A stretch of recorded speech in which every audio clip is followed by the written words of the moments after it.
So today I want to have a chat with you around boundaries, I guess, and how this relates to looking after your health for whatever stage of womanhood that you're currently at, and how it actually relates to a major IT problem that I had last week.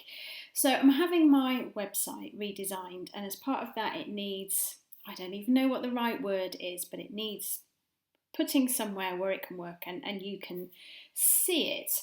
And so I asked the chap who'd done the redesign, can you do that for me? And he went, yeah, that's fine, leave it with me. And it turned out that actually that was beyond his zone of genius. And as a result, I lost complete access to my emails. We managed to fudge together a way around so that I could sort of work, and that lasted for a few days. But it led to a very stressful week and a half for me where I couldn't access that. And in the end, I had to go to an expert, paid them extra, and just said, please, can you fix this? And they did. And literally within quarter of an hour, it didn't take them long at all, but like that, everything was back. I was able to send, I was able to receive emails. I've never been so happy to hear the ping of an email coming in.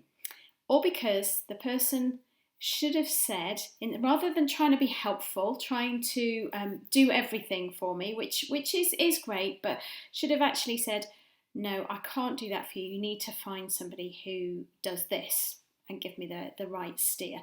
And this is also important when it comes to training women through particular stages of their life. And I'm talking explicitly here about the postnatal period, about menopausal transitions, and specifically pelvic floor issues.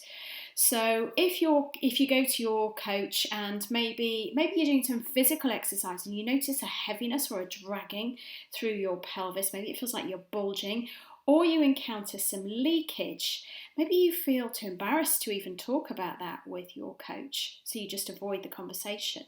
Or maybe you tell them and they kind of brush it off, or say, oh yeah, we'll do something for that, but you're not getting that warm, fuzzy feeling that makes you feel confident you're taking positive, proactive steps to deal with it rather than just cover it up and move on. Similarly, in that transition to and through menopause, there can be a huge amount of change that happens in the way we think about things, the way we approach things, the amount we want to move, and how that all makes us feel.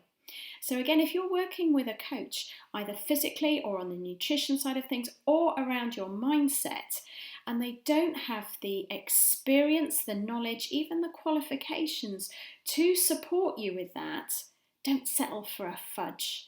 And this is particularly true in that postnatal period as well. Your coach may have been fabulous in the run-up to getting pregnant. Maybe they helped you do something physical that you never thought possible before. Maybe they helped you to lose loads of weight. Maybe they just really restored your confidence. These are all really fantastic things.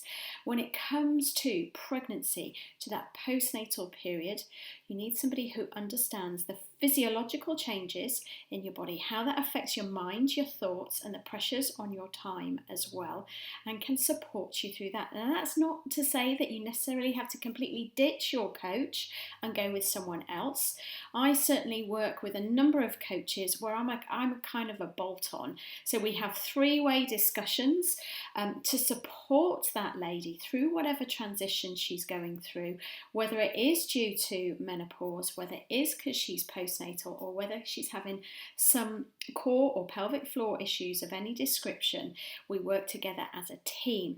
But the important thing is that those coaches have dialed in that knowledge and experience to really support their client, rather than shoving it under a carpet or fudging over it. At the end of the day, as coaches, we want what is absolutely best for you. So sometimes there's the wish to want to be everything that you need.